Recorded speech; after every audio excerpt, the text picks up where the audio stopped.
barreetti seenaan koo faarfamu.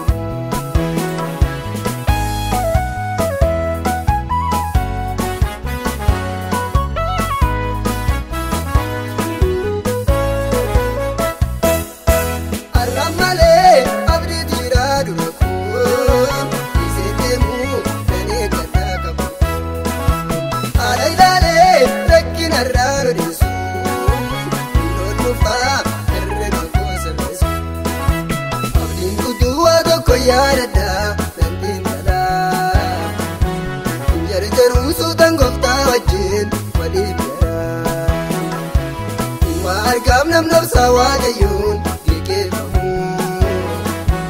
Aldeemaa barreetti seenaan koo faarfamu.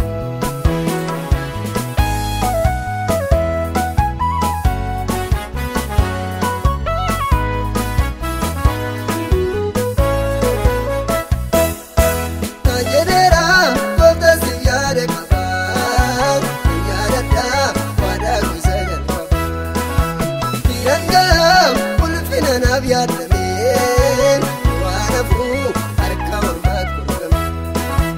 Abdiin kutuu waa tokko yaadadhaa dandeenya dhalaa. Jarjaruu suutaan gooftaa wajjin waliif garaa. Waa argaam namnobsaa waaqayyoon geeggeeffamu. Aldeemaa barreetti seenaan koo faarfamu.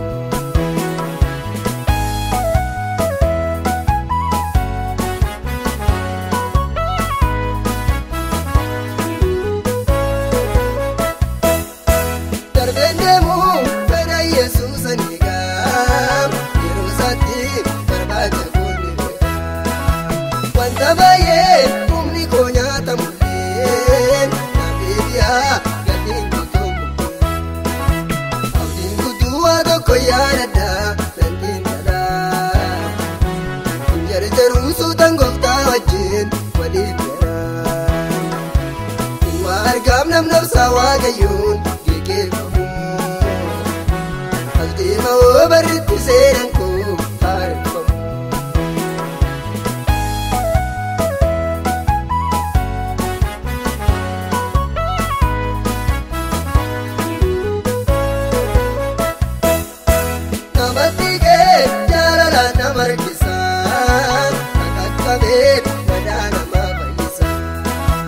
Waanatti meem guyyaa abdiin koo jedhetti na gargaaraa yeroo bijaalladhu.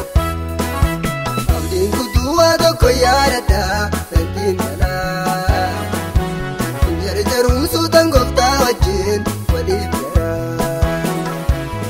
Waa argaam namnobsaa waaqayyoon geeggeeffamu.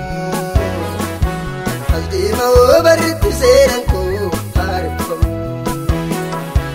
Abdiin kutuu waa tokko yaadadhaa dandeenya dhalaa. Jarjaruu suutaan gooftaa wajjin waliif garaa. Waa argaam namnobsaa waaqayyoon geeggeeffamu. Aldeemaa barreetti seenaan koo